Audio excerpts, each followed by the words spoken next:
Hello, good afternoon, students. Today we will start our next unit, that is your genetics. सबसे पहले question आता है, who was the father of genetics? 1 marks में father of genetics कौन है? तो कौन है? G.J. Mendel. Father of genetics कौन है? G.J. मेंडल, जिसको जॉर्ज मेंडल भी बोल देते हैं। ठीक है जी। उसके बाद टर्म जेनेटिक्स किसने दी थी? Term given by W Bateson. जो टर्म थी जेनेटिक्स की वो दी हुई थी डब्ल्यू बार्टसन ने। ठीक है। और फादर ऑफ जेनेटिक्स कौन था? G.J. मेंडल। ठीक है। अब जेनेटिक्स होती क्या है? It is the study of heredity and variations. ठीक है। जो भी वेरिएशंस है, जैसे एक जनरेशन्स में जो दूसरी जनरेशन्स में जो ट्रांसफ़र होती हैं वेरिएशंस, उसकी स्टडी को बोलते हैं हम लोग जेनेटिक्स। ठीक है।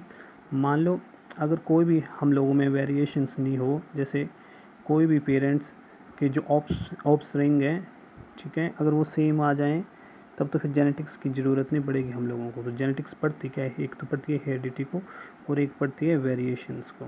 ठीक है। अब हेरिडिटी क्या होती है? It is a transfer of character from one generation to another generation. जो करेक्टर हैं जो एक जनरेशन से दूसरी जनरेशन में जो ट्रांसफ़र होते हैं उसकी स्टडी को बोलते हैं हम लोग हेरिडिटी। ठीक है। और वेरिएशंस क्या हैं?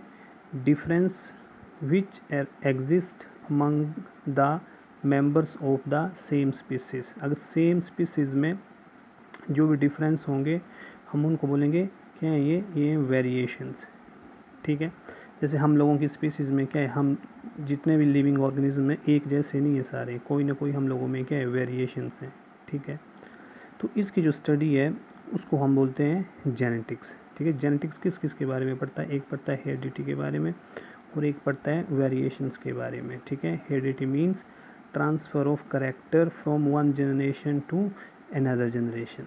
ठीक है। अब जेनेटिक्स में जो है कुछ टर्म्स हैं जो कि आप लोगों को पढ़नी पड़ेगी पहले। ठीक है। वो आप लोगों को क्लियर होनी चाहिए, तब जाकर जो है आपकी जेनेटिक्स क्लियर होगी। ठीक है। अब जैसे सबसे पहले करेक्टर। करेक्टर क्या होता है? जैसे मैंने यहाँ बोला ना, transfer of character from one generation to another. ठीक है। अब करेक्टर क्या होता है? It is a major significant morphological expression. Morphological means कि जो हम लोगों को बाहर से दिखाई दे, which is produced as a result of gene expressions. कि जीन एक्सप्रेशन से जो हम लोगों को दिखाई दे मार्फोलॉजिकली, उसको हम बोल देते हैं करेक्टर। जैसे हाइट हो गया, किसी की हाइट लंबी होती है, किसी की छोटी होती है। ठीक है। कलर, किसी का ब्राउन कलर है, किसी का ब्लैक कलर होता है आइज़ का। ठीक है। हेयर्स का। तो ये क्या है? ये करेक्टर्स हैं जो कि ट्रांसफ़र होते हैं एक जनरेशन से दूसरी जनरेशन में। ठीक है। नेक्स्ट है ट्रेट। ट्रेट क्या होता है? Different forms of character. मतलब कि ये एक ही करेक्टर की डिफरेंट फॉर्म होती है। जैसे हमारे पास एक करेक्टर है, कौन सा? टॉल वाला। ठीक है। तो टॉल भी हो सकता है और ड्वार्फ भी हो सकता है। ड्वार्फ मीन्स कि स्मॉल। ठीक है। तो ट्रेट क्या होता है? Different forms of character. ठीक है।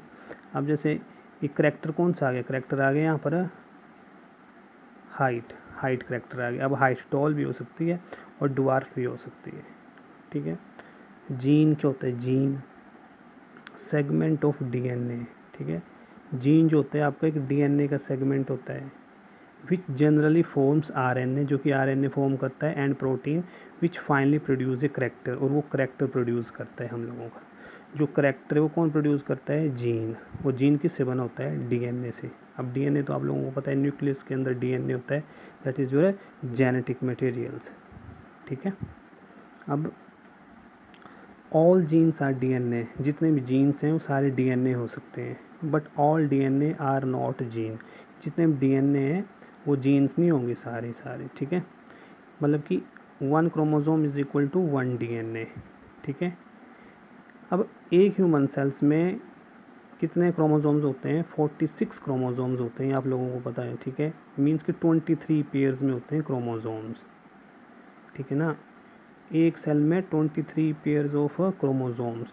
तो टोटल कितने हो गए? 46 क्रोमोसोम हो गए। पेयर्स 23 हैं और जो टोटल क्रोमोसोम हो जाएंगे वो हो जाएंगे 46 क्रोमोसोम्स। ठीक है। अभी क्रोमोसोम्स क्या हैं ये समझना इम्पोर्टेंट है। ठीक है।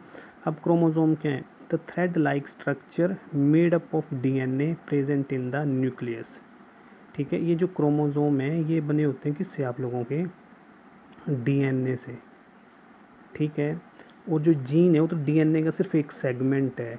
ठीक है, जीन, जबकि क्रोमोजोम्स क्या है, क्रोमोजोम थ्रेड लाइक स्ट्रक्चर है, मीन्स कि जो हमारा DNA है वो काफ़ी लेंथ ही होता है। ठीक है, तो उस लेंथ को क्या होता है, वो कॉम्पैक्ट हो जाता है, वो DNA क्या होता है, मीन्स कि कंडेंस्ड हो जाता है शॉर्ट फॉर्म में, और वो बना देता है आप लोगों का क्रोमोजोम्स न्यूक्लियस के अंदर। ठीक है, अब जैसे मान लो स्ट्रक्चर ऑफ क्रोमोजोम देखोगे आप लोग, तो ये स्ट्रक्चर ऑफ क्रोमोजोम है, ये किससे बना हुआ है, ये सारा DNA, ये DNA ये DNA से बिल्कुल बना हुआ है ये सारा, मतलब कि कॉम्पैक्ट हो जाता है, ये छोटा छोटा हो जाता है और इस तरीके का स्ट्रक्चर बना लेता है ये। तो ये एक क्रोमोजोम हुआ है ये हम लोगों का। ठीक है, और ये दूसरा क्रोमोजोम है। तो एक सेल में कितने क्रोमोजोम होते हैं, 23 पेयर्स, 23 पेयर्स मतलब कि 46 क्रोमोजोम,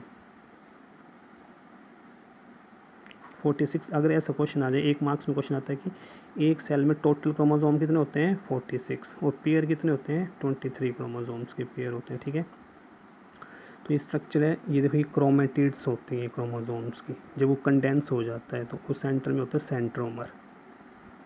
ठीक है, मीन्स कि ये DNA ही है आप लोगों का ये सारा, और यहाँ पर प्रेजेंट्स होंगे आप लोगों के जीन, यहाँ पर प्रेजेंट होंगे gene which helps in the transfer of genetic information from one generation into another generation. ठीक है, तो ये बेसिक टर्म्स थी, आप लोगों को क्लियर होनी चाहिए। ठीक है, क्रोमोजोम्स क्या होते हैं, ठीक है, फिर ट्रेट क्या हैं, करैक्टर्स क्या हैं, जीन क्या होते हैं। ठीक है, नेक्स्ट वीडियो में हम लोग इनके जो इम्पोर्टेंट क्वेश्चन है वो डिस्कस करना स्टार्ट करेंगे।